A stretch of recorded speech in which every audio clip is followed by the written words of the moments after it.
We're rolling. Welcome back. Episode 54 of the Jiu-Jitsu Dummies podcast, sponsored by Fightback CBD. Get 20% off your CBD order at fightbackcbd.com with code JJD. My name is Milton Campus. I'm a purple belt training out of South Florida. You can check me out on Instagram at Uncle Milty BJJ. We got Bo behind the camera. Say hello, Bo. Hello, Bo behind the camera. And our guest today, he's back. I think it was episode 34 we had him on. No, it's like 13, wasn't 13? it? No, it's 34. 34? 34. Really? Freddy Trillo. Thank you. Thank you for having me. Welcome back, man. I appreciate you coming back on. Thank you. Let's, BJJ Fanatics, let's talk about it. Oh, yes. Is this your first instructional with BJJ Fanatics? Yes. Congratulations. Man, I'm so excited. Yeah. You know, Placido Santos, he put it together. He visited my academy, and he hooked me up where I was able to go out there and film, film my entire instructional, particularly geared towards law enforcement. Yeah. Who's Placido? I haven't heard. I'm sorry, I haven't heard that name. Who's Placido? He's one of John Danaher's students. Okay. All right. He trains also with Bernardo Faria. Okay. And stuff like that. Yeah. Purple belt also, very good jiu-jitsu guy and an amazing instructor as well. Yeah. Yeah, for being such a young belt, amazing instructor. And I mean, something much needed. I'm not sure how much or how deep their catalog is in relation to law enforcement, but I mean, we need this. Absolutely. This is necessary. That was one of the things that I noticed on the site. There was a few videos, but I thought that I could bring something a little bit different to the table, because there's a lot of great guys teaching that are cops and are now black belts. Mm-hmm. And they're doing a wonderful job. They have great programs out there. There's several of them. Invictus, I believe, has a program. Chad Lyman is part of it. There's a couple of programs out there. I have not had an opportunity to take any other courses yet, but I know enough from my 25, now 30, approaching 30 years wow. of law enforcement. Law enforcement training now, where I'm like, I got a lot of good stuff. Yeah. That I personally used, because I was doing jiu-jitsu before jiu-jitsu was even popular. Mm-hmm. There was nobody was doing jiu-jitsu. I started in the mid-90s. I started with Conan Silvera and his brother Marcel. They were pre-ATT. Yes. They were actually called the Silvera Brothers. Okay. And then from there, it changed to American Top Team. No. Carlson Gracie came down, and he was Brazilian Top Team. And then from Brazilian Top Team, it changed to American Top Team. But by the time it had changed to American Top Team, I was no longer with them. I had moved on. And, history shows itself. Everybody moved on. So for those who don't know who Conan is, he is the very large man that you see behind most of the ATT guys that fight, females and males. I mean, he's that very large individual with the mustache, usually gets somebody on his shoulders after a win. He's been around, and he's one of the main instructors there at ATT, right up in Coconut Creek. Yes. Right? So let's rewind. And again, you have an amazing story of how you found jiu-jitsu. I'm sure, again, we have a lot of listeners that maybe haven't listened to that first episode. Let's tell everybody your story of how you found jiu-jitsu when you first became a police officer. It's a good story.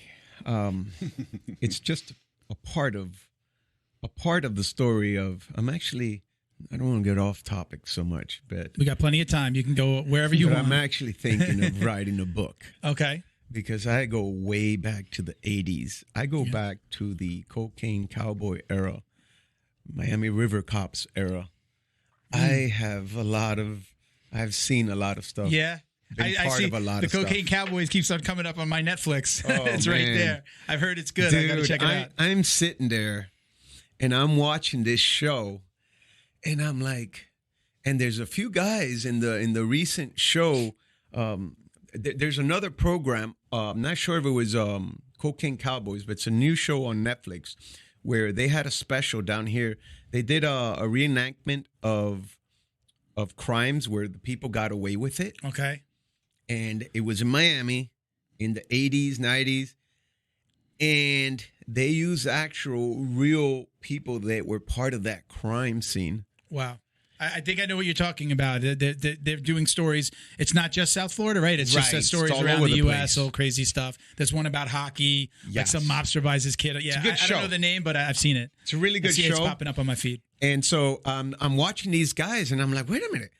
I know this guy. I know that guy. And I know that guy.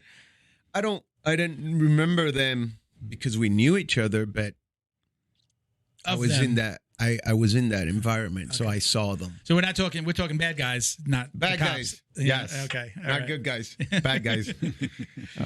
But believe it or not, a lot of those people were actually, they did crimes, but they were actually good people. And I know it's hard for some people to understand that, but they were actually good people. It was just a quick way of making money back then. And so, I'm thinking of writing a book and how I got started, how I grew up. Yeah. And then one day to the next, it was actually a Miami cop, because I was a security guard very close to this location here. And this is, again, 80s. And City Miami guy pulls up in his little Corvette, windows down, the tight shirt, gun in full display, center console. And so I said, hey, if you don't mind, could you tell me what does it take to become a cop? And so he tells me, oh, man, we're broken. Hey, with the real strong Cuban accent. But so I was like, until then, I was like, man, I never really thought about being a cop. But at the same time, I had never did anything where I got caught doing anything bad. I don't know. I'm not in police work anymore. I can be pretty honest. I understand what you mean. Okay, I never got caught for anything. So, but one thing I did not ever do, especially as in the young era that I grew up in, I never did drugs. I never, ever, ever did any drugs. And I was constantly surrounded by it. Yeah. Bundles and bundles of kilos, bags and everything, which is part of my story. But I never did any of that stuff. And so I was pretty clean. Never got caught for doing anything bad, but I also never did any drugs. So it was kind of easy for me to slide right into police work. And that's how I got into police work. Let me jump in on the book real quick. If and when you're ready, do you know who Richard Bressler is? No. He is one of the he was one of the first Gracie students in the U.S. in California. He just wrote a book. Came out recently. I know that he would love to impart some of his knowledge and things that he ran into, the do's and don'ts. I think it would be a great conversation for you to have. I'll put you guys, if and when you say, hey, I'm ready to do it, to pick somebody's brain who just wrote a jiu-jitsu book. It's called Worth Saving. So, I'm not doing it justice. I have like a bad memory with names.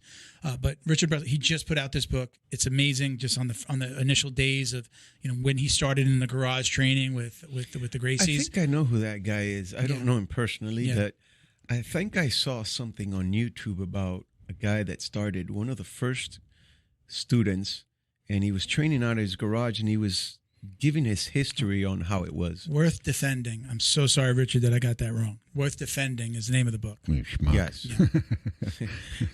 What'd you say? You schmuck. And it was a good video. He had a lot of knowledge. He had a lot of information that I personally remember, because he probably started a little bit before me. Okay. But I was close enough to understand a lot of what he was saying. It's probably our episode. Yeah, maybe. Yeah. Maybe. Yeah. Yeah, he was I would love to put you together. Again, it's worth, I don't know if you've seen that in some postings. That's the book. No, but I'm definitely going to get it. Yeah. Amazing read. I read it before I interviewed him. I was left me wanting more. I mean, it's like a history of, when the Gracies first came, and he was Horian Gracie's first U.S. student. He might have had other students, but the first student that stuck with him, and he gave him a blue belt.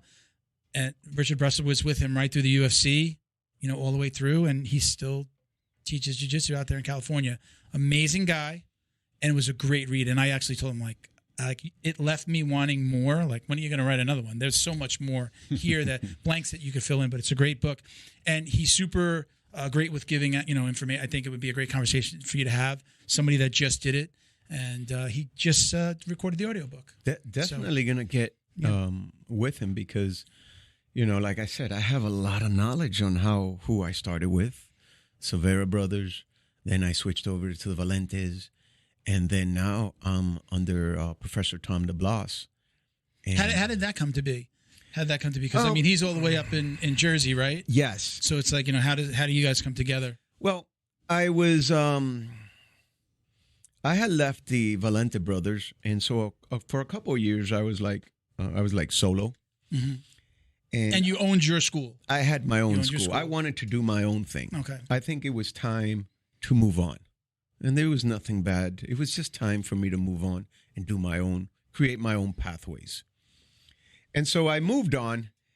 And, but at the same time, I'm like, man, but although I'll be honest with you, I don't care about my rank, but I kept getting students asking me, well, who's going to give you rank now, Sensei? Mm-hmm. Mm-hmm.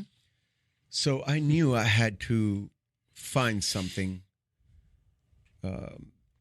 So I went to a seminar at Black House on Miami Beach. Mm-hmm. My friend Ruben Alvarez invited me, and it was a seminar for Tom DeBlass. He was doing a seminar there, and that's where I met him. Man, we hit it. I can see Tom. Have you had him on the show yet? No. Okay. We're going to now. You have to have him on the show. I might have. I don't know if I've thrown out an invite. A lot of times it happens by somebody. Last guest says, hey, you should have this guy on. And I know who Tom is. I met him at a seminar and down here at Fight Sports in Miami. After Maria, they did like a fundraiser. I don't know if you were there. So I met him, to meet him, take the picture, thank you. But I haven't reached out to him. But right. I think it would be great to have him on. He is. The reason I'm with Tom is because he's very real. What you see is what you get. Yeah. What he says, he walks. And that's something that attracts me. I need people that I don't have to second guess which way the wind's blowing. I know the way he thinks, excuse me. And I also like it that whenever I step out of line, and occasionally we do because we're dumbasses, sometimes we mess up. Even as fully grown adults. No, not me. Okay. I have no idea what you're talking about. Oh my gosh. Man, I remember one time I was visiting, I was in New York City and I was visiting Henzel's. And I did a post. I was so excited. I did a quick post, but I did a little misprint of something. And dude, I barely walked 2 blocks and my phone rang.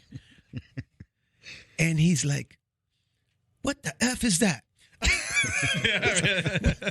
What? Excuse me? Yeah, so he said, you wrote ba ba ba ba ba. I'll go, oh my God. It's not what I meant. Let me look. Let me fix what I wrote.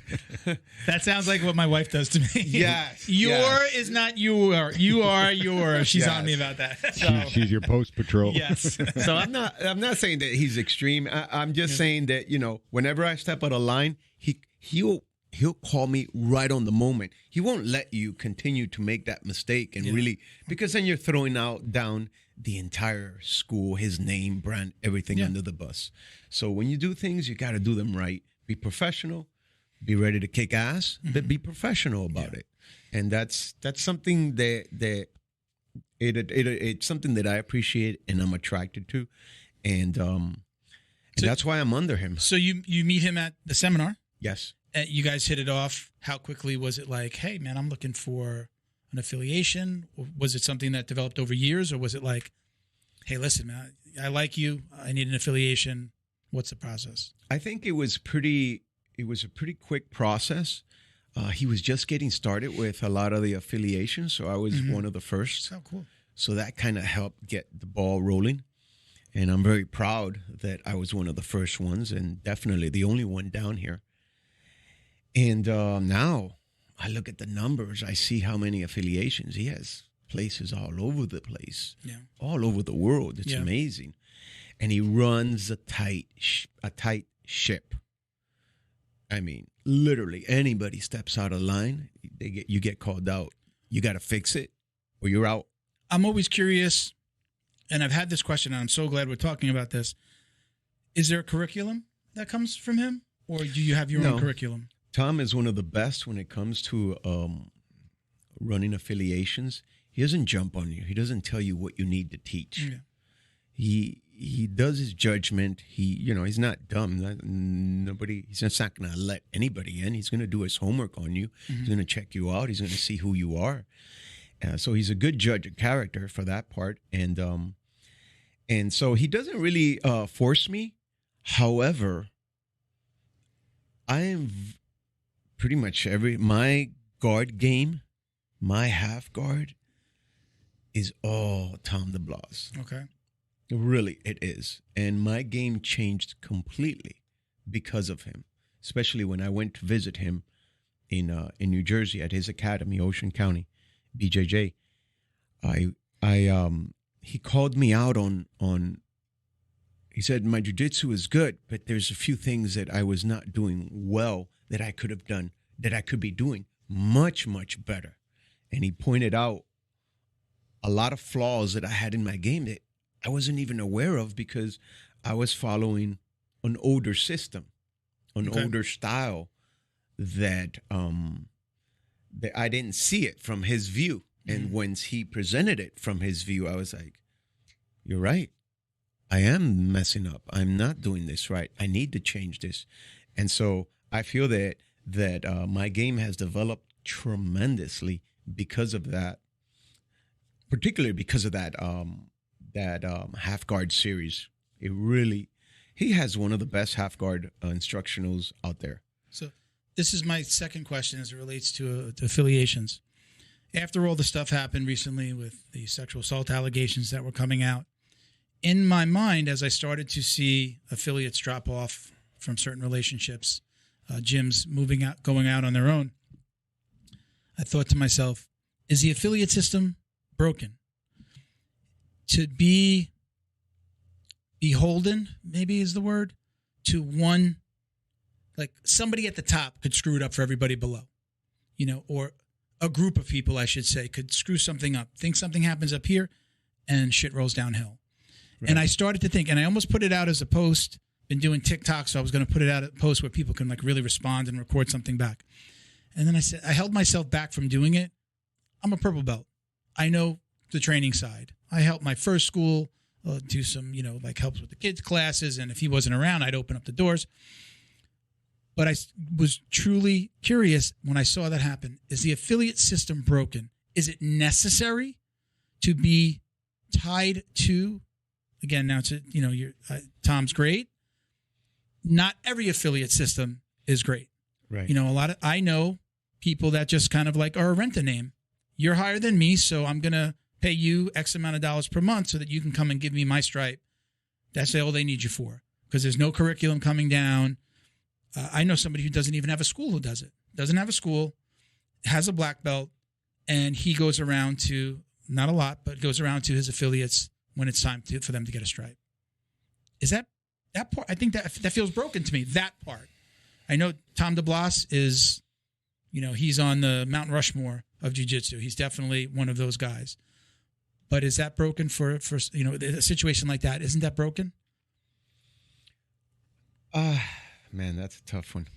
I'm not sure I am in that position to really respond to that because I don't have any affiliations. So I'm looking at it from the you're an affiliate, ground. Not somebody who has affiliations below you. Right. So, but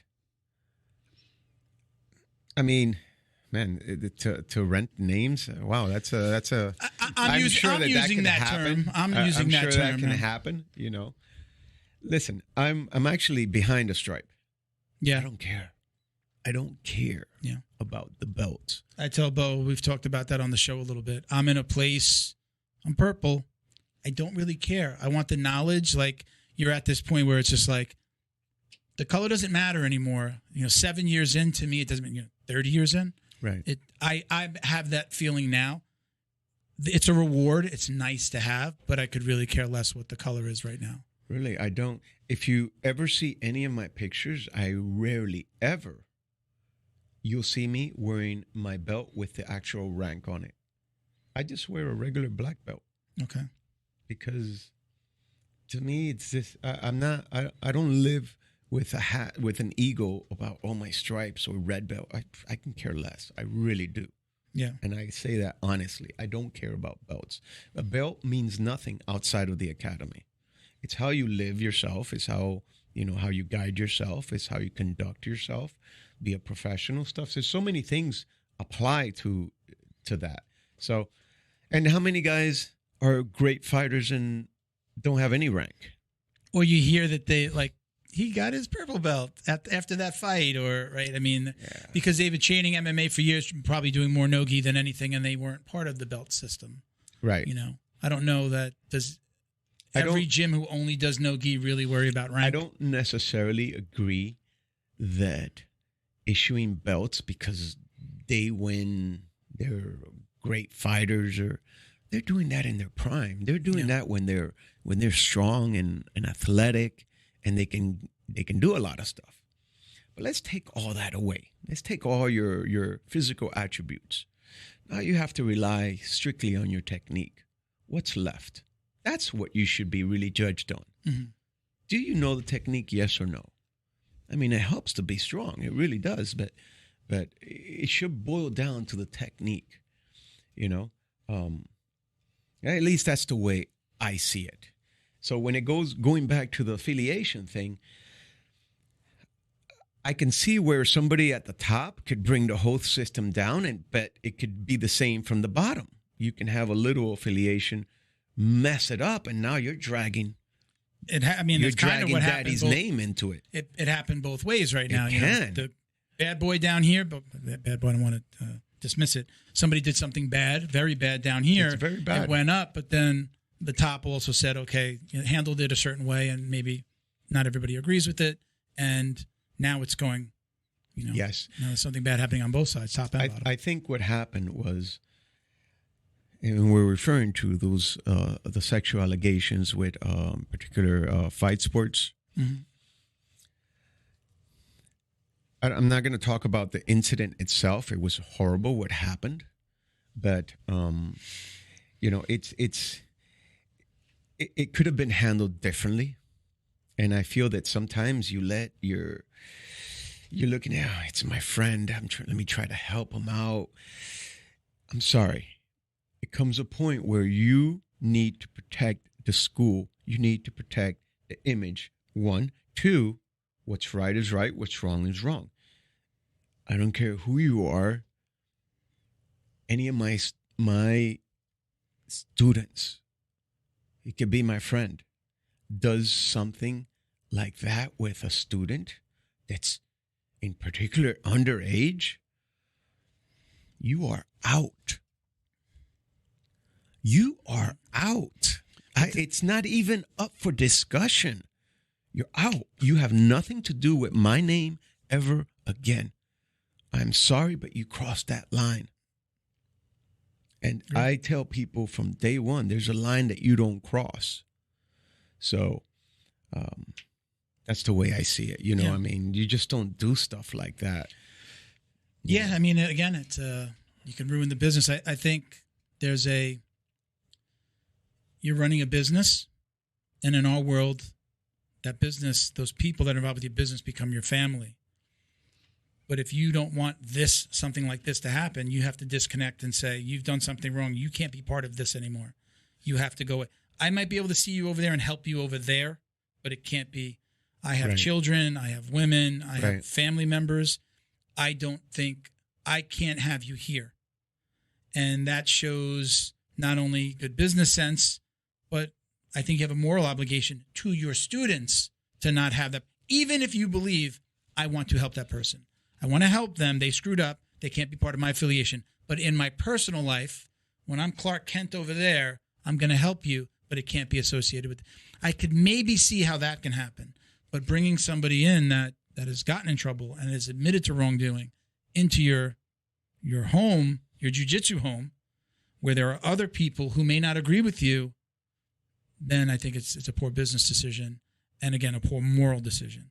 You can help them over here, but as it relates to the business and having that person around other people who don't agree with you, you've got to take that into consideration. That's what I think. That's why I don't mix my jiu-jitsu so much with my students so much. You know, I'm very friendly, and sometimes they'll want to get together somewhere, and I may or may not once in a while show up. But still, at the end of the day, they're still my students. So I need to still, I need to walk that talk. I need to be an example because I am their sensei. You show up at an event. Now that's a Trillo Academy event, right? Now you're there. Oh, though everyone was there, even professor. Do you prefer sensei? I know your Instagram is sensei or professor. Do you have a preference? Depends. Master. No, don't ever. Man, we had a guy teaching at some Taekwondo place, and they kept calling him master this and that. I don't call anybody master. Okay, I'm sorry. And it's just, I feel that's just, who the hell is a master? None of us are masters of anything here. Okay? I'm still learning to this day. Okay? But the most thing I get called besides sensei, profe. Because I'm South Florida. I'm right there, borderline in Hialeah, man. Profe. That's all I hear all the time, man. Okay. So once in a while, you'll see my little hashtag, profe with a little sensei symbol. Okay. That's actually me putting it out there. So because I do your Instagram handle says like, what is sensei underscore? Sensei underscore Trillo. Okay. So I've changed it here and there. So does anybody call you sensei though, or is that just what's for the handle? Everybody calls me sensei. Dude, I can't go anywhere. You'll get there, Milton. Yeah. Sensei I always equated more towards like karate or like other martial arts. What's that? What are you, karate? I don't mean to put down karate. It's okay. We've talked about being bougie. Jiu-jitsu's bougie. We're hated. We hate. We hate, but we love them, but we hate them a little bit. Go ahead. Love hate. So yes, I've always equated sensei to karate, and then for us Brazilian jiu-jitsu, from my understanding, right, professor or professor really is what they is teacher there in Brazil or in Portuguese. It's just teacher. It's not the same as like you're a professor of English at this university. Like it's not necessarily the same. It's just kind of came from Brazil. Am I wrong? Do you know? How many years does it take to get the actual title of professor at a university? Less time than it does to jiu-jitsu. To get it in jiu-jitsu, right? Man, on average, I mean, right now, I think the average now is what? 8? A black belt? About 8 years? 10. You're in a different position than me. From my side, from the student side, I mean, we always think 10 years, 10 good years of training. Okay. But the number is significantly getting lower, and I can tell you exactly why that's happening. It's a lot more structured now than when it first was 20 years ago. Mm-hmm. Remember 20 years ago? Well, I don't remember. I'm in 7 in. 20 years ago, guy would show up and what are we going to go over today? Let's go over arm bars from the guard. Yeah. So it was not very organized. Mm-hmm. And so the first people to get it organized were actually the Valentes down here. Mm-hmm. They had it. And that helps because Pedro Valente went to UM and got his master's degree in business. Probably his PhD by now, I'm not sure. But he's brilliant when it comes to business. And he put it together. And he put it so well together that Gracie, California. See, people don't know this. Pedro's numbers were bigger than actual Gracie Academy in California. Yeah, okay. It's a Gracie, California called. What are you doing that we're not doing here? So they explained. Yeah. So it was based because of the curriculums. It was just organized a lot better. Gracie, California copied it, and now Gracie, California has mushroomed all over the place. So that's why the numbers have gone from, it took me 17 years to get to black belt. 17 years. Nowadays, you hear guys getting it in about 6, 8. 10 is still on the high side now. I think it gets lower. And the reason also is because now you have kids that are starting at the age of 5, for example. So by the time these kids get to 8, if they stay with you, I have kids that started with me at 5 years old and they're 15 now. They have 10 years of training and they're barely entering the adult system. Obviously, they don't come in as white belts. Usually like 16, right? They're gonna be getting a blue at 16, right? Yes, I actually lowered it a bit. Yeah. Because I got some freaking big teens, Monsters. dude. Yeah. I don't know what they're feeding these kids. But, I mean... Hey, everyone. Thanks for watching. If you're enjoying the show, please help us thank our sponsor at Fightback CBD. We couldn't do this without them. Head over to their website at fightbackcbd.com. Check out their growing line of CBD products and find the solution that's right for you. That's fightbackcbd.com. And get 20% off your purchase with discount code JJD. Also, check them out on social media at FightbackCBD. Now back to the show. I had one kid who was 14. He's like 6'3", 200. Huge. Wow. Yeah. Huge. How am I going to put this kid in a teens class? I had to bump him up. But I had to bump a few others that were only 14, but they had been with me since they were like 5 years old. So these kids are getting really, really good. So good that they enter the adult system and they're kicking butts of the adults.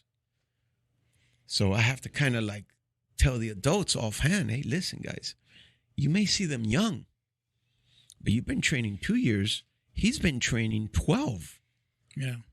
So this kid has a way head start on you. Yeah. Don't feel bad. Appreciate the ass kicking that you're getting.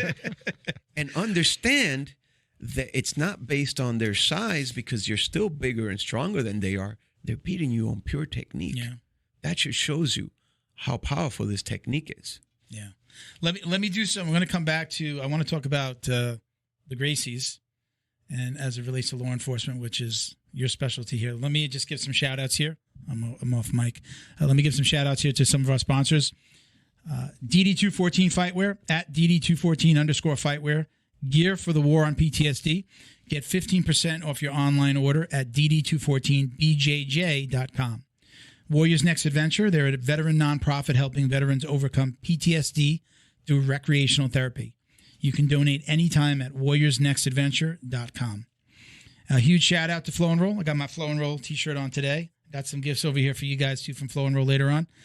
I just stopped by the Arte Suave event that's happening over here in Fort Lauderdale. Yes. Got some new swag, so he gave me some really cool stuff.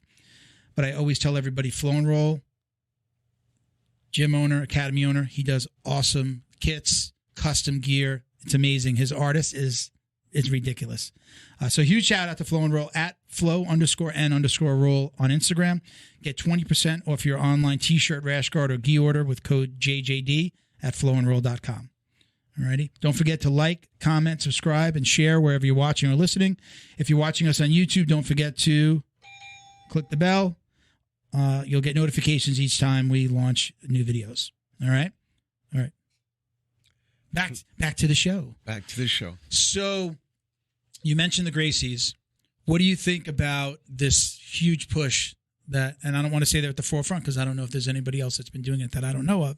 I know what you've done here through our conversations, but this push that the Gracies made to bring jiu-jitsu to law enforcement. What are your thoughts on what's been going on? Okay. I have some personal thoughts on it. Number one, I'm very appreciative as an officer what they're doing. Okay, they're doing a good thing. Mm-hmm. You know, they're promoting jiu-jitsu for law enforcement, and that's a wonderful thing. But, and they're probably the biggest, but they've been around the longest, and obviously the Gracie name helps. Mm-hmm. Anything they push right now will sell. If they made pancakes, Gracie pancakes, okay. I'll take 3. Gracie diet pancakes, which they do have them, but it'll sell. So that's why they're in the forefront. On the flip side of that, I feel that what they're doing is good, but now you have actual police officers that are black belts. Mm-hmm. You can never, ever really understand a cop's position unless you wore the uniform and had to actually put the handcuffs on somebody.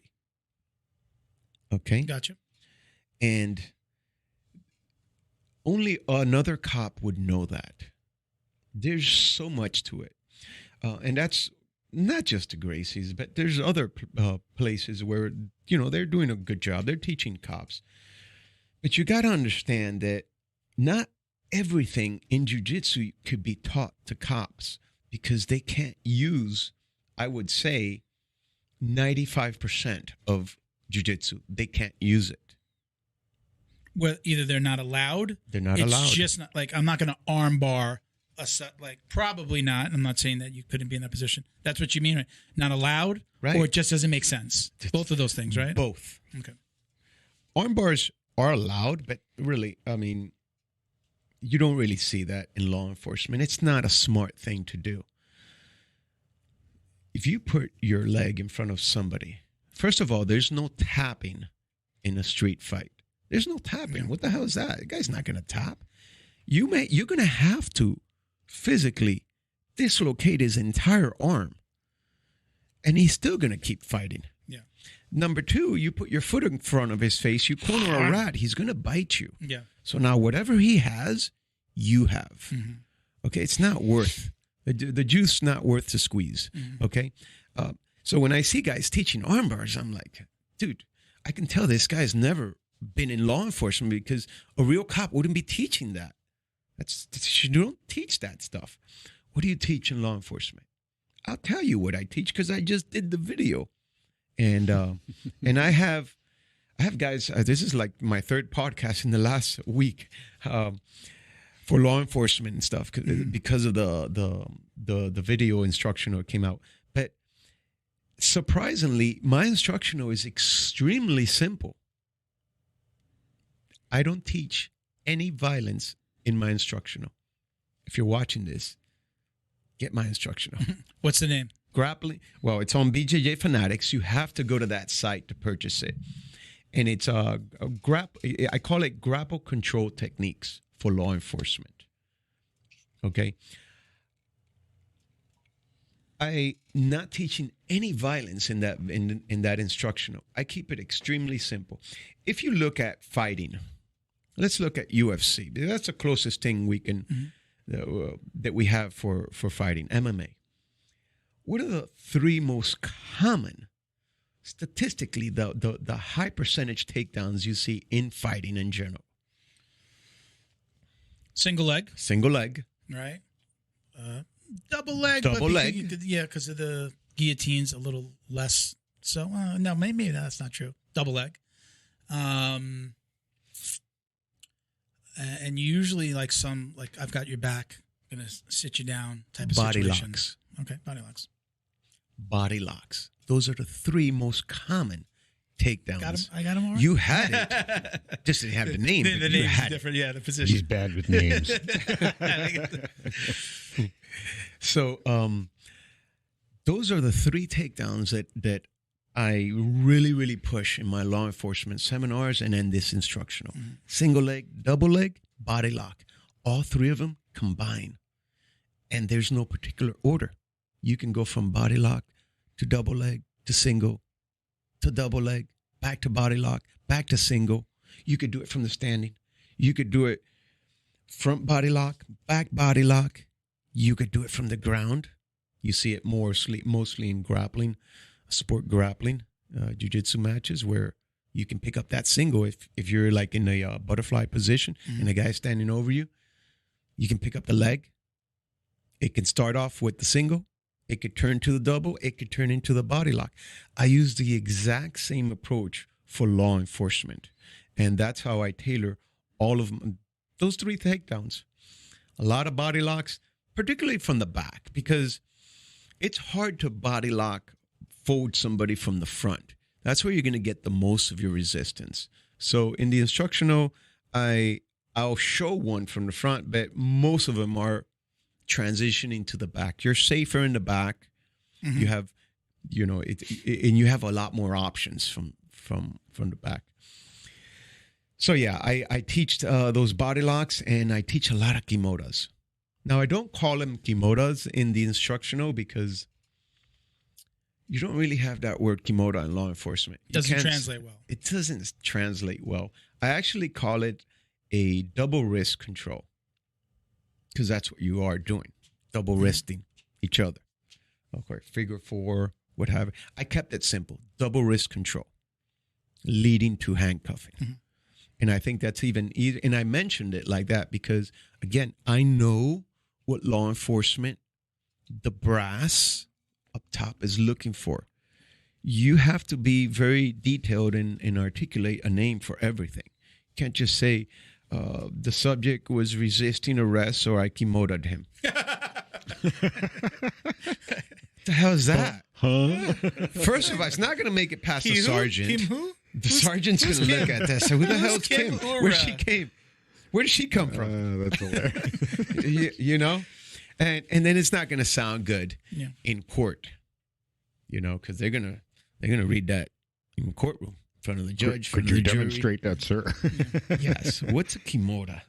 So I rather say it's more of a double wrist control. Okay. It's a little bit easier for somebody that's not knowledgeable in fight terminology to understand. They know what a wrist is, double. They know what that is, double wrist control. They can try to figure it out after we have to explain it still to them. Yeah. But I show a lot of kimotas. Really, I start off standing kimota, how to take the person down. Really, there's 1, 2. It's about 2 or 3 ways of doing it, and everything leads to handcuffing. Nothing stops. Everything leads to handcuffing, and it's very important that I teach these officers, especially the new ones out there, that how you train yourself, how you train, is how you're going to perform under pressure. Okay, and being in several shootouts, I've been in a few throughout my career. Your mind literally stops thinking. It's like a switch. It kicks on and it resorts back to its training. If you trained yourself to do nothing, you're not going to do anything. If you trained yourself to react, you're going to react based on your training. And this is something that I didn't read about this. I experienced it. Mm-hmm. I've been there. And I feel that going back to what we said earlier, that's what brings me to the forefront here. Because I've worn these boots. Yeah. Okay. I've gotten in trouble for doing certain things that I shouldn't have done. I've learned how to do things better. I've mastered it's no longer used. The rear, can't use that down here. The strangle, you can't use it anywhere. Yeah, it's gone. It's like it's gone. I mean, isn't that one of like the most important positions that you could Do have? Do you know how many people I put out in 20-something years? Okay, so off the mat. On the mat, we do it every day. I mean, we don't. They don't pass out usually because they tap. But I've never seen or heard of anybody dying from a jiu-jitsu, rear naked choke. I mean, anything can happen. Like, if I can put this guy, wouldn't I want to put this guy that's fighting me, who could kill me or is trying to hurt other people? Let me just put him out. I get the cuffs on him, and now it's a different situation. Well, if it's a 10-minute but they've choke, taken it away. Yeah, well, that's the problem. But see, here's the thing. This is where it goes back to my experience. I had perfected how far to take it where I can take it to the point where the person will actually shit themselves. Oh, boy. Pee and shit. I knew exactly how long to hold it. This is not based on science. This was based on me practicing on the streets. Wow. The guys that they were resisting arrest. I wasn't, guys, don't get me wrong. I wasn't just walking up to some shoplifter. Let's make that guy shit on himself. Put him out to see if he shits himself. No. Okay. There was a few situations, few individuals that damn right deserved it. But anyways. Does Bo look familiar to you at all? I remember shitting myself once but I don't know if that was aliens or cops, you know. I was part of a violent task force where we went after robbery subjects, we went after guys that committed murders, guys, the worst of the worst. That's what we were after. So many of my test subjects were guys that are probably still doing test subjects. I like that. Life in prison Yeah. or what have you. I mean, maybe some of them may be out because, you know, I mean, they barely do any time nowadays. But these were not your average shoplifters. Yeah. These were really bad people that wanted to put on a fight. So I got to practice my jiu-jitsu. So I had it down to a science. And so, but now I want to, that was only a few situations that I did that. In general, all of my instructionals are just based on what works and what doesn't work. The Kimura worked very, very well. Once you lock in a Kimura on someone, it's practically over. Okay. The only exceptions you can have would be somebody that's under the influence of maybe some narcotic where they just, pain is not even an issue to them. Mm-hmm. You could literally break them in half, you know, like they're going to keep on going. And they're going to keep going. And so those people, unfortunately, you have to put them out. Nowadays, since you took away that valuable tool, I feel bad for some officer. They encounter somebody like under the influence of a drug, like I think, what is it called? Flocka or something. Oh, the fun stuff. But I mean, could you imagine that? There's no reasoning. You're fighting somebody that's not going to feel anything that you give them. You're literally going to have to put them out. That's where the rear naked strangle would be ideal. It would be a go-to right there. Yeah. And some of the things that are out there, I don't even think these things are drugs. They're industrial chemicals. It's crazy what, like, people are legitimately dangerous. Are you speaking about like Flocka? Flocka, the bath salts, these COVID? Excuse me. Sorry, I didn't hear anything. Yeah. If we can, we wound up going over it. If you don't mind, would you mind telling your story about what happened with you when you first got on the force and how you found jiu-jitsu? Oh, yes. Because we didn't get too far into it today. I mentioned it in the first podcast, but I didn't mention it in this one. So I'll talk about it briefly. I was a rookie officer in Opalaca, and I pulled over a guy who, in my view, was just committing a traffic infraction. I didn't know that he had just carjacked. You know, that he violently beat an elderly person up and took their car. The call wasn't even out. A 911 call had not even been received yet. This was a fresh crime. So I had no idea who I was stopping other than a guy that blew a stop sign. And this was in a really bad area of Miami, city of Opalaca, in the 90s. Up and coming era. In the Opalaca today, 2021, doesn't hold a shadow to the one that I was working in. But anyways, long story short, the guy actually stopped when I initiated my lights because I thought he was just speeding, so I didn't think he was going to take off or anything. The moment he got out of the car, he rushed me. So I didn't even have time. As he's rushing my car, I didn't have time to even call in my traffic stop. I had to get out of the car and address him. If not, I would have been I would have been a sitting duck had he had a gun or something. He would just easily walked up to me and shot me without me having time to defend myself. So I jumped out of the car to meet him. We had some communication.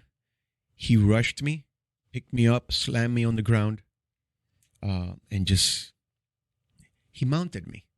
1992. There was no UFC. There was no MMA. There was no ground and pound. But apparently he knew.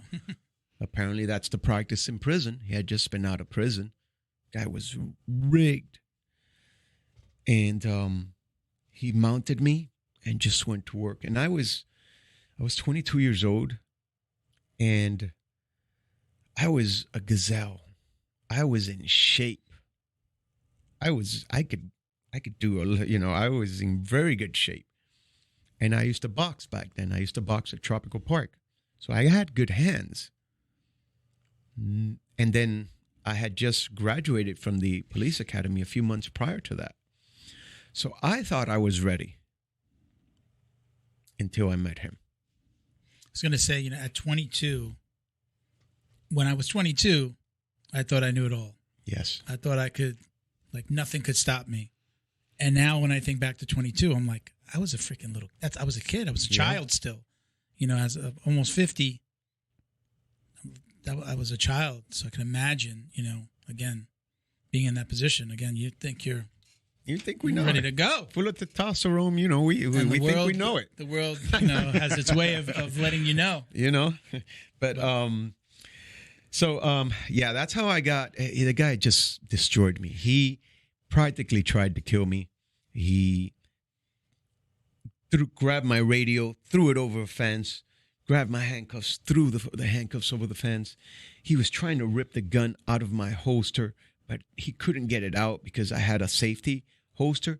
1, 2, I was on my back. And those holsters, you kind of have to pull back to retrieve the gun. So being on my back, I couldn't even get my own gun out.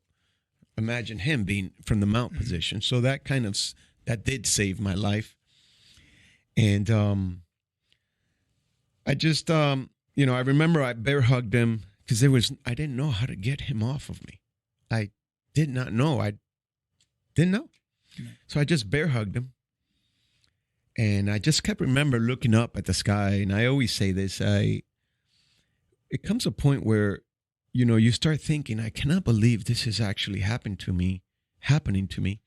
And I'm going to die right here.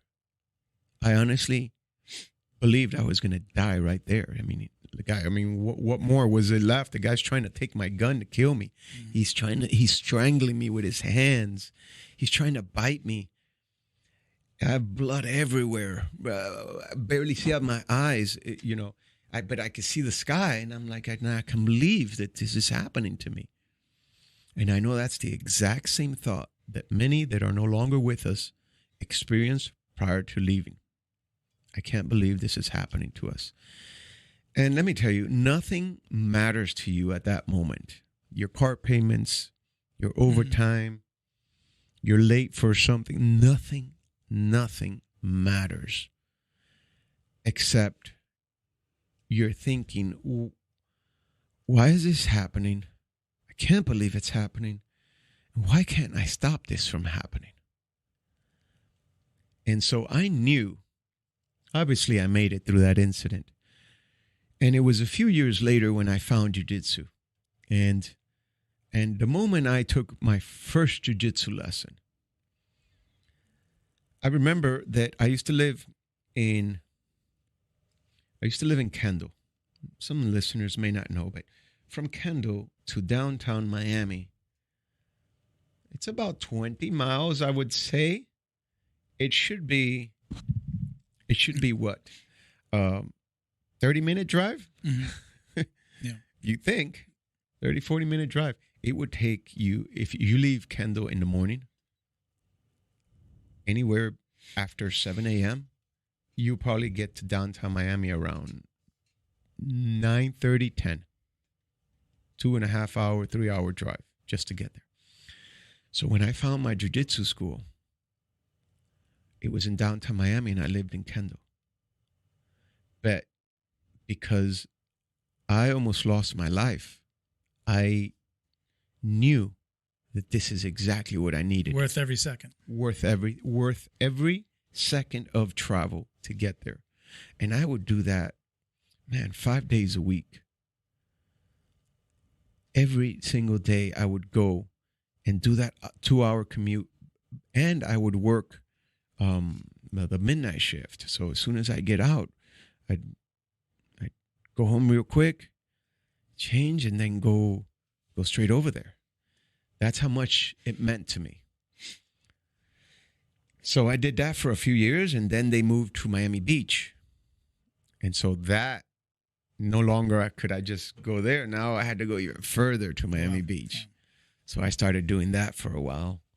But that's how I got started in jiu-jitsu. And because, you know, unlike some, and it's great that many of the officers that are listening to this, you know, hopefully they've never had to experience a near-death situation like I did.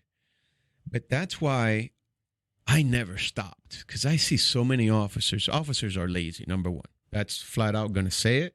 We are some of the most lazy people ever when it comes to training. Okay? Because if you look at the numbers, every academy probably has,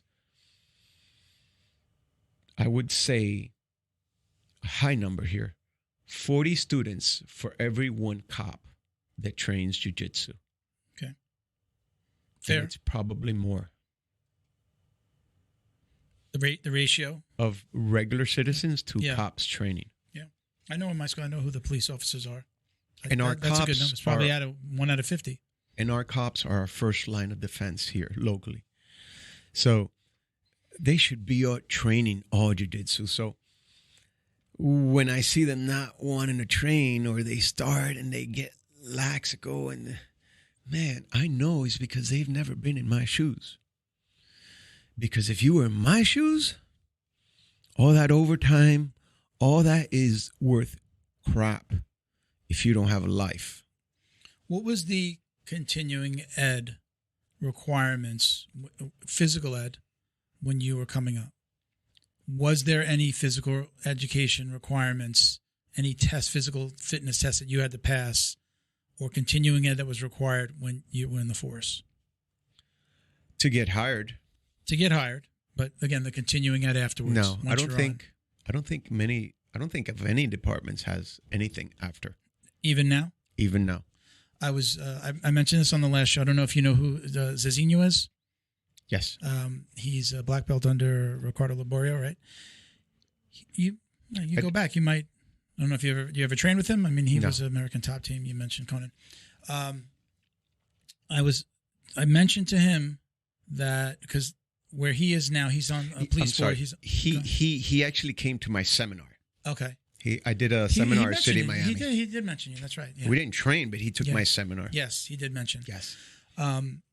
So I saw my parents for their anniversary on August 15th.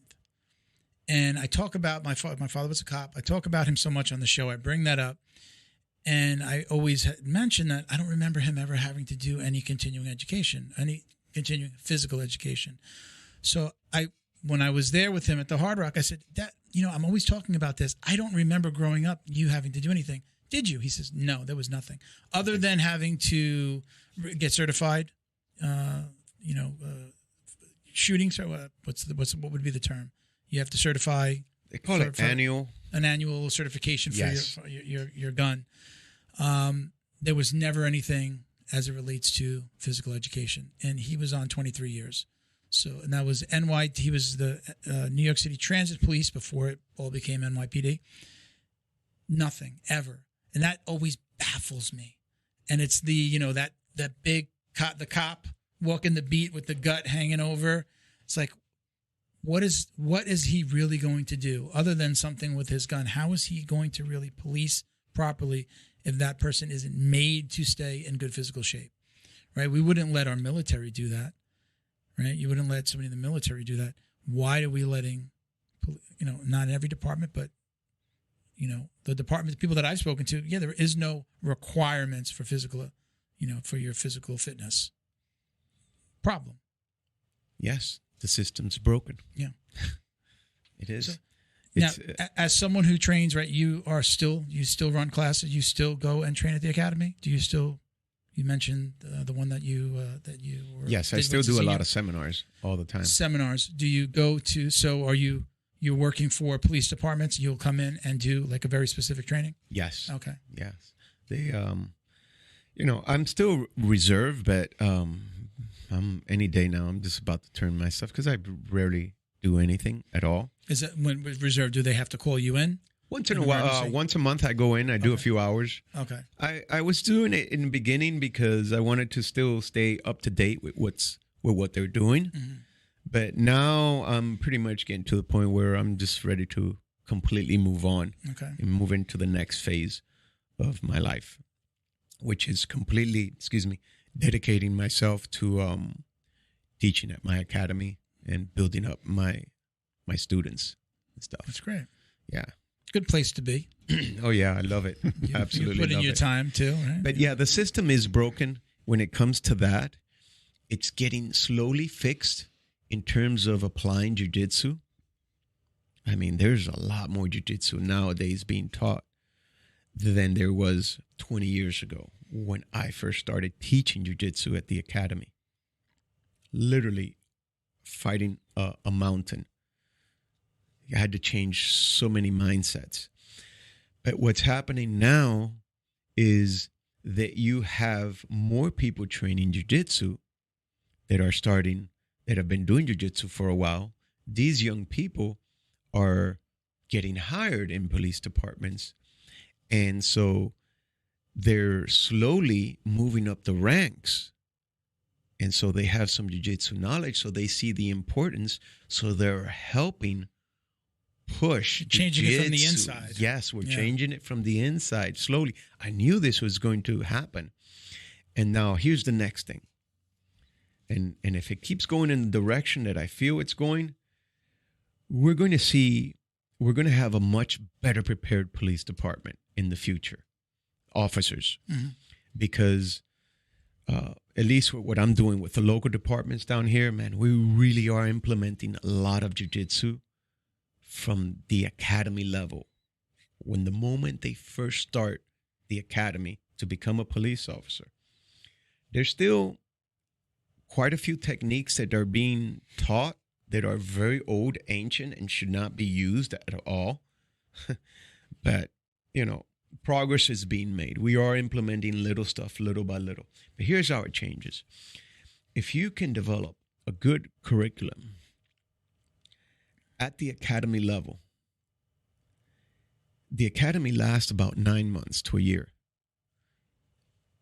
You can agree with this, and anyone that trains jiu-jitsu will agree with this. Give anybody 9 months to a year of training. How well are they going to be prepared? When you were talking about that situation where you were mounted, in my mind, I'm saying any white belt, 4 stripes, maybe a blue, anybody training a year, it's 101. That's Jiu-Jitsu 101 for them. And so if we start off at the academy level, in 10, 15 years, you have the majority of a police department with jiu-jitsu knowledge. Now, they don't have to continue that after that year of training, but that's a year of training that it's always going to be there. And they're not getting now. And you change the entire culture of police work. They don't have to rely on. They have these one drills that I think it's where they make officers put on their gloves and they hit each other, and I'm like, oh, because it's going to make them tough. Separate the weak from the poor. I go, man, I run an academy, and I wouldn't do that. Why are you guys doing that? You're not even full-time instructors. Yeah. A lot of these instructors at these police academies took a week course, a 1-week course, got certified to teach the topic, and now they're teaching other people. I could see the benefit of ridiculous. If I'm the police officer, you're the perpetrator, and we're in training, you putting the gloves on, and you have permission to try to hit me, but I've got to do everything that I can to put the cuffs on you without hurting you, without having to punch you. Use my jiu-jitsu skills, use my self-defense skills, but not me getting into a tangle with you because it only takes one shot, right? Everybody's got to punch his chance. That's it. And to me, and they usually do that at the very end of their months of training. And like, man, you may get somebody to quit by doing that. The weak, that's how you weed out the weak. I go, I don't see it that way. No, it's the complete opposite of what jiu-jitsu is supposed to be. That is a failure as an instructor on your part. You mean to tell me you spent 9 months with them, you taught them everything that you know, and at the very last, you give them a test that didn't prepare them for that test. It was completely opposite of everything else you taught them. And then you accept the failure? My friend, you're the failure. You failed them. Because to me, you did 9 months with me. Damn right you're going to pass. You know? And I'm going to build you up to that. Let me ask you this. And I don't know if I'm getting a little subtext of what you were saying before. If I'm a police officer, it's best for me to find a school where there's a coach or coaches who are from law enforcement. Number one, you agree with that statement, right? If you're an officer, you probably want to find somebody who's been in your shoes. Yes. The second part of that is, should I only, as a police officer, should I only be learning techniques that I'm going to use?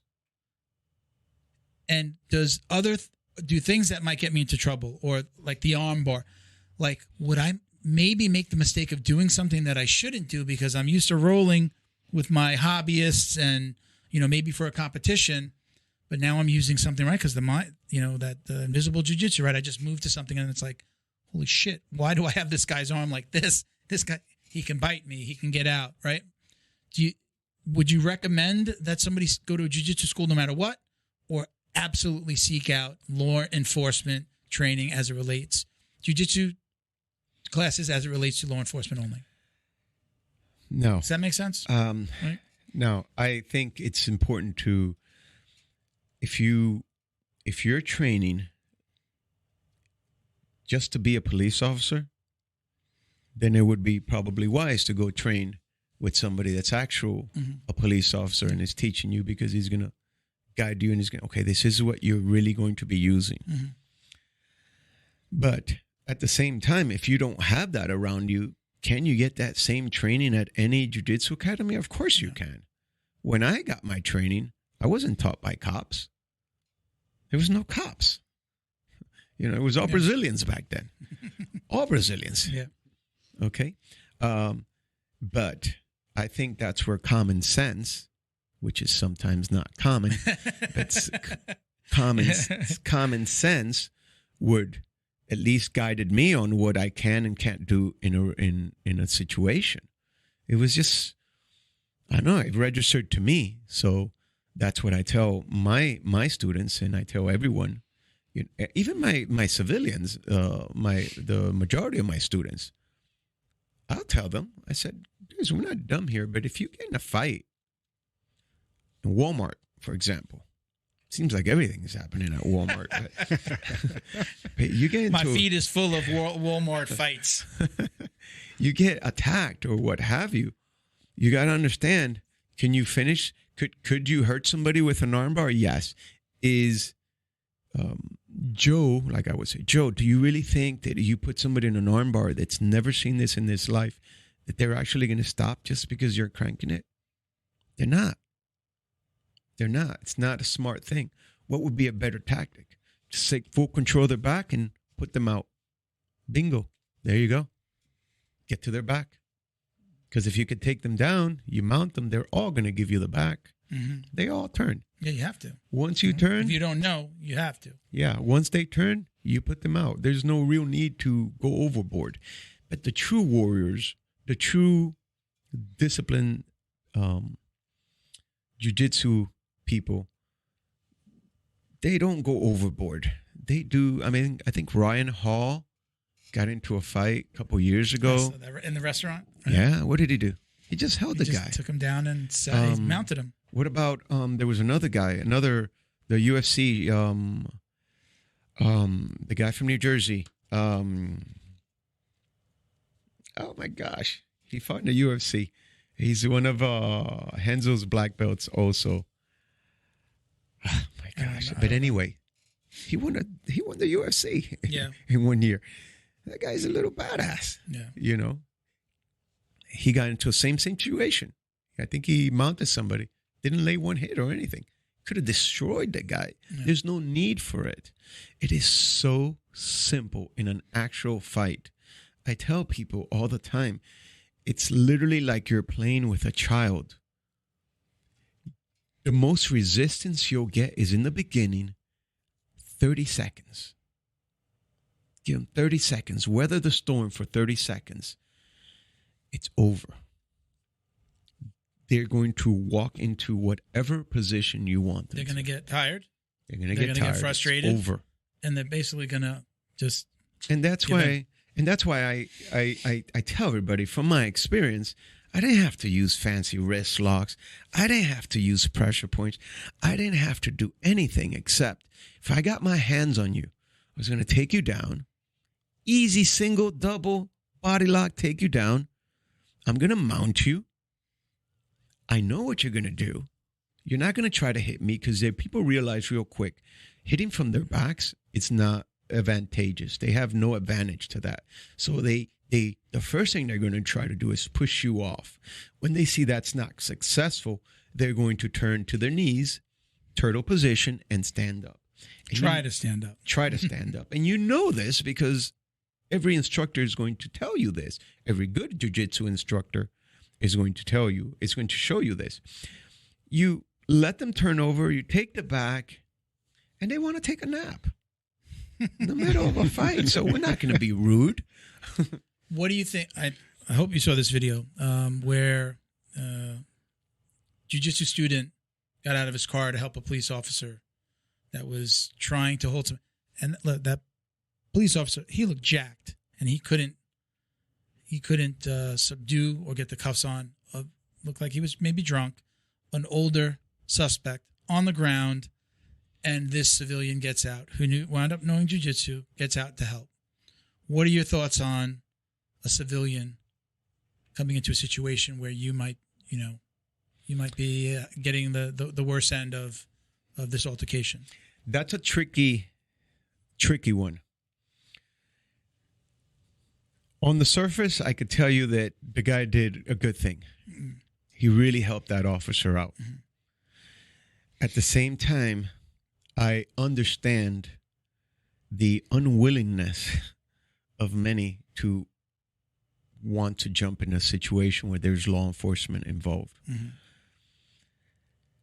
Because they're afraid that they could be under attack by the officer, maybe seen as part of the aggression or part of the bad side of whatever incident they're dealing with.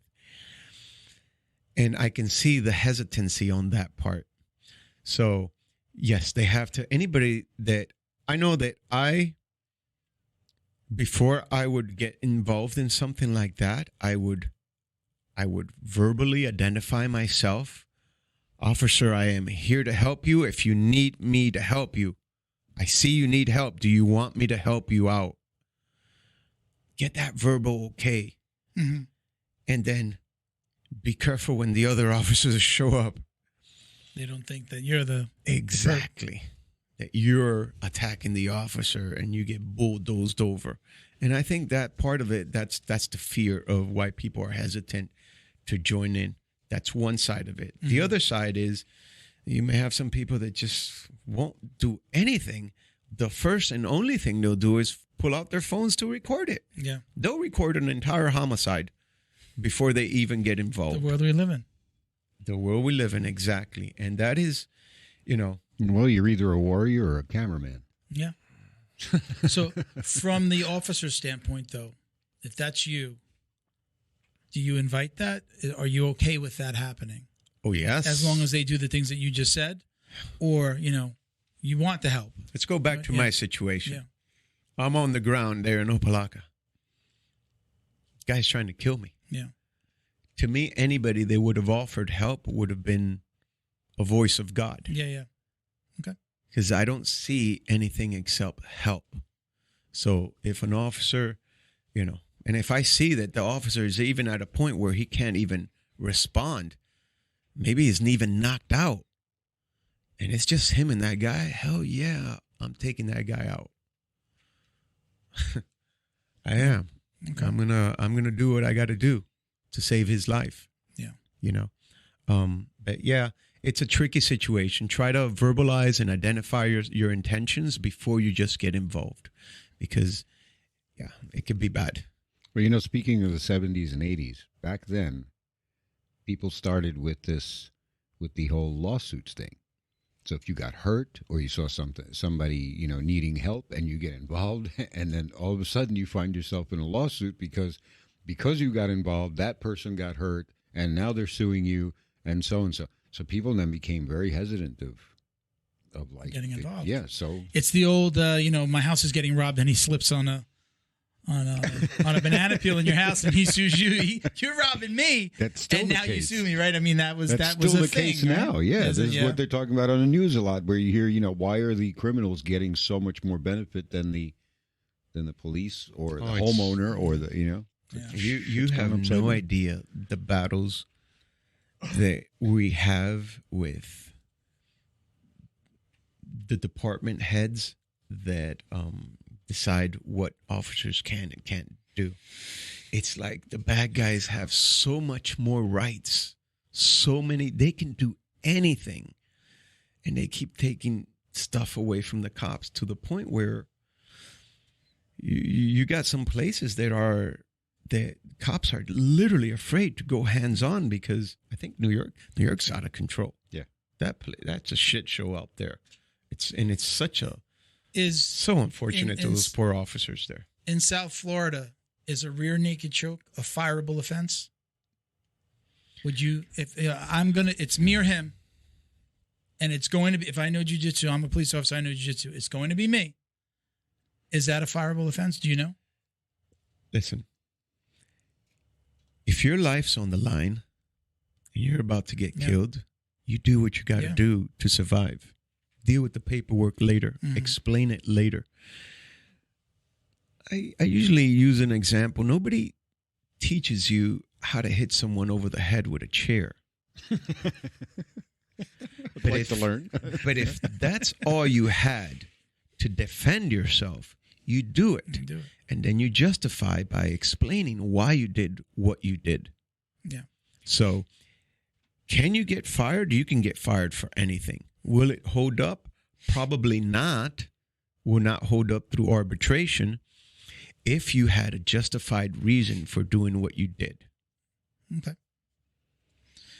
Isn't that the same concept with the gun, though? That ultimately it's not, absolutely, like it's not your first resort, and you'd rather it not be your last resort. But when you have to use it, you have to explain it. You have to explain it. But that should be for everything. Every use of force, you need to explain it. You can't just he flinched on me and I hit him over the head. What do you mean flinch? What do you call a flinch? You got to explain stuff like this, because that's the stuff that'll get you caught up in court, and it'll get a whole charge dismissed and make you look like an idiot. So you got it. You got a young man or woman, aspiring law enforcement officer. What advice would you give them from not just the jiu-jitsu side, but what are the things that they should be conscious of, what they're about to get into? Give me like 3 pieces of advice. Your best 3 pieces of advice you can give them. It's even happening today. I even have some students. I've had a lot of cops train with me. They come to me because they know I'm a cop.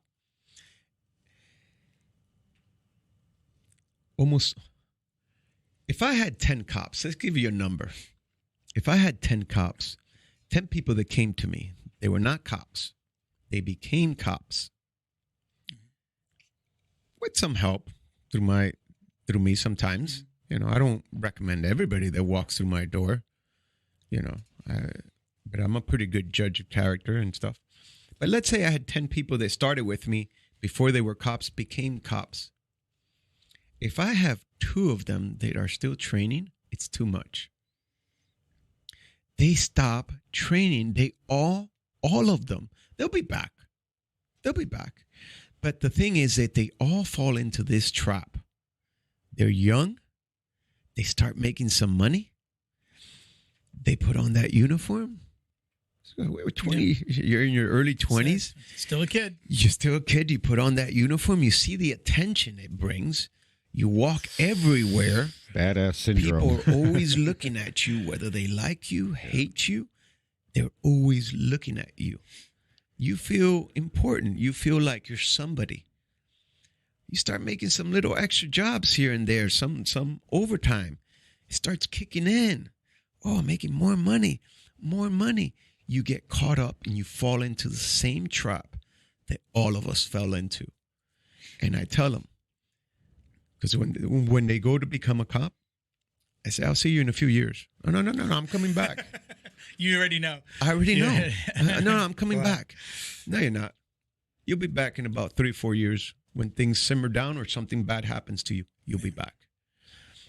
And yeah, they all do it, man. They all do it. It's so unfortunate. But I mean, if there was anything that I'd tell them, don't fall into that trap. Stay focused, stay disciplined. You're not like everybody else. You have a gift that not everybody has. This gift of jiu-jitsu, what we have is jiu-jitsu is a gift. We have a skill set that not many around us have. In fact, we have a skill set. You and I have a skill set, even if I weren't a cop, that the vast majority of cops don't have. You know, we have teenagers in our academies that could do better job. They could take a guy into custody like that one guy in that video. Yeah. I have teenagers that would have, man, wrestled that guy up in seconds. Yeah. And you got a fully grown monster cop, can't control this guy. In that video that we talked about, it was a very large police. He might have been short, but he was very stocky. You could tell. He was a muscular guy, and the guy was probably double his age. The perp was probably double his age, at least. You know, must have been at 50 plus. You're saying that all these buff cops are actually really soft? Well, what I'm saying is that it was like you would look at him. I'm going to get my ass kicked the next time I go on the street. You would look at him and go, no more speeding. You know, from the outside, you say, hey, I wouldn't want to mess with that guy. Right. And here's this old guy laying on, shirt off. Image is something. So they, and it works. Clearly knew no grappling. Listen, this is not a knock on that officer. Yeah. He just doesn't know. Yeah. And if he doesn't know, we can't really harp on him. Yeah. But he needs to get training. Yeah. He needs to get some jiu-jitsu. He's still young enough. Mm-hmm. And I guarantee you that wouldn't have even made headline news had he known some jiu-jitsu. Yeah. It'd have been over. Yeah, matter of fact, there's an incident that just happened recently, a couple of months ago, here in Miami, where a couple of officers, I've been teaching a lot of seminars here, and a lot of these officers, there was a lady in the street that was, I don't know, she was having some episode under distress or something, clearly not there mentally. So they had to go hands-on her. And they got it on video. And there's a guy videotaping it. You don't see one strike in this video. It was handled textbook, exactly like I told them to handle it. Now, I don't know if these guys actually took my class, but they handled it just like it was a quick takedown control the hands, roll over, click, click, it's over. Not one hit, nothing. And this lady was actively trying to hit them. Could they have been justified in hitting her a few times? Absolutely. You're allowed. We're allowed to hit you. Mm-hmm. We don't have to wait for you to hit us first. If you've gave your intentions that you're going to fight me, if you already mentioned to me you're going to fight me, you clenched your fist, you took a bladed stance. I mean, what else is left for you to actually hit me? So I can hit you because I've already made a determination. You're number one, you're going to jail. Number two, you're posing a threat to me, so I can hit you. So we're allowed to go hands-on first. Some people always say, oh, he hit him first. The officer hit him first. Well, he may have been justified to do it.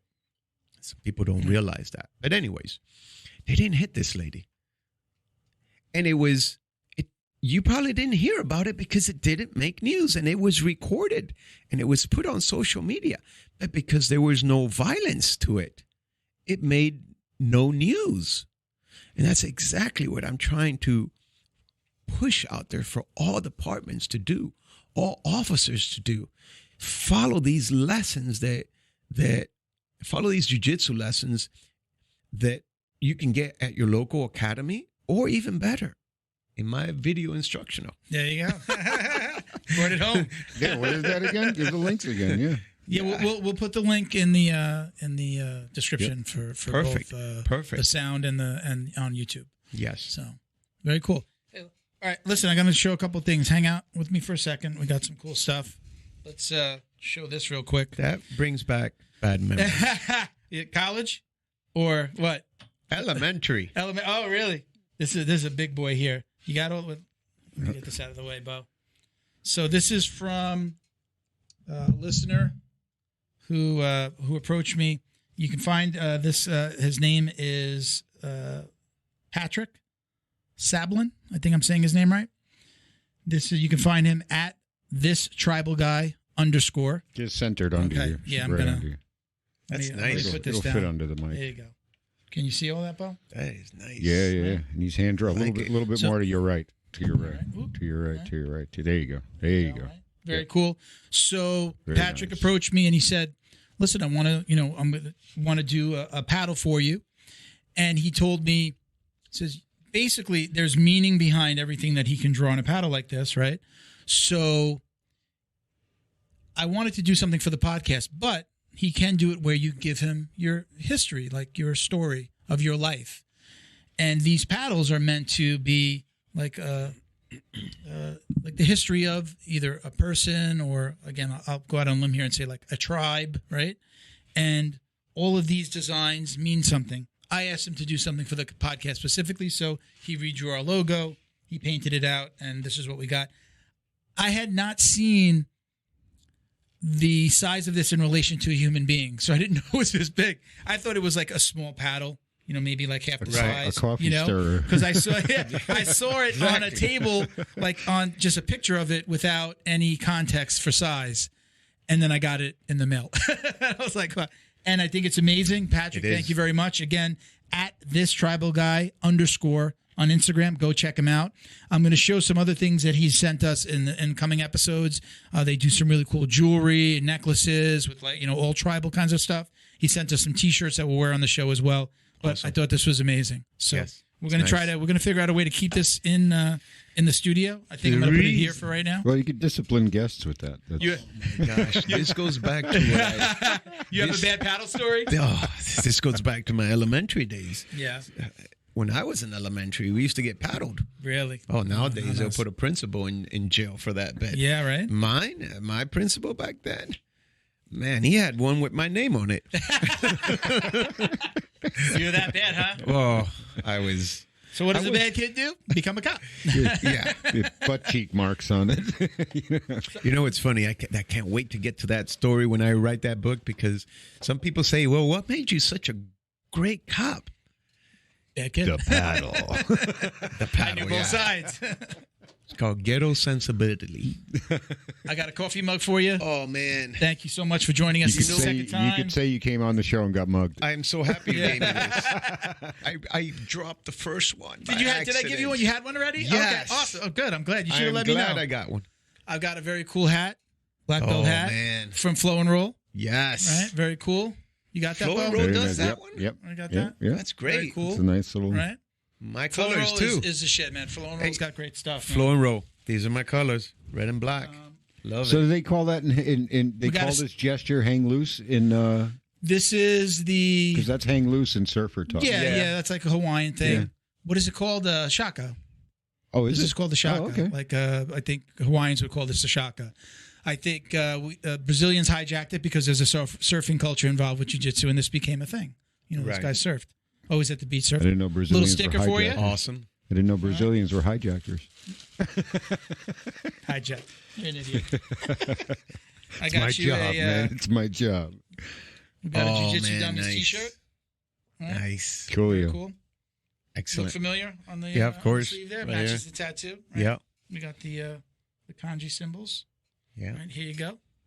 Nice. I normally also have a bag, and I ran out of bags. So I usually have a nice Jiu-Jitsu Dummies bag for you. But That's there you okay. go. I appreciate you coming in.